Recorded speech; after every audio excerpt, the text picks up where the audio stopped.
আসমা আপু, জি ভাইয়া। আপনার ভিডিও করার পরে এই যে ডলার চলে আসছে আপনাকে দেওয়ার জন্য আসলাম। সিরিয়াসলি? সিরিয়াসলি মানে আপনি আমার ভিডিও করেছেন, এই $100 পেয়েছেন, তাই আমাকে দিতে $100 আসছেন? পাইনি, পাইছি অনেক আরো বেশি ডলার, কিন্তু ওইখান থেকে আমি আপনাকে $100 দিলাম। পৃথিবীতে এত ভালো মানুষ থাকে নাকি, বেঁচে আছে? এই দেখেন কিন্তু ভাই আপনার ডলার কিভাবে দিলেন? আপনার তো বাংলা টাকা দেওয়ার কথা ছিল। আপু, আপনাকে বাংলা টাকা দেওয়ার কথা ছিল, কিন্তু যেহেতু আমি ডলার ইনকাম করছি সেই জন্য আমি ব্যাংক থেকে ডলার নিয়ে আসলাম যে আপনাকে ডলারটাই দেই।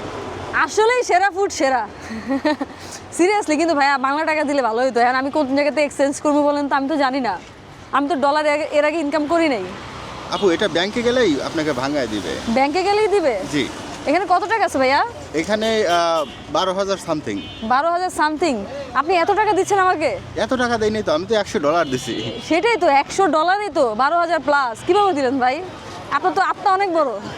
এত বড় আত্মা নিয়ে থাকেন কিভাবে? আপু, আমার আত্মা বড় না, আপনার এই ভিডিও করার পরে আমি কয়েক হাজার ডলার ইনকাম করছি, আমি সেইখান থেকে আপনাকে সামান্য কিছু দিলাম। আমি তো আবেগে শেষ। সিরিয়াসলি, পৃথিবীতে এত ভালো মানুষ কিভাবে বেঁচে আছে? আপু, আমি ভালো মানুষ না, এটা আপনার টাকায় আপনাকে কিছু অংশ দিলাম আর কি। তাহলে কি এর থেকে সবার কাছ থেকে পার্সেন্টেজ নেব? Percentage আসলে আপনি নিতেও পারেন, আবার কেউ যদি নিজে থেকে দেয় সেটাও করতে পারেন। থ্যাংক ইউ ভাইয়া, ওয়েলকাম। Thank you.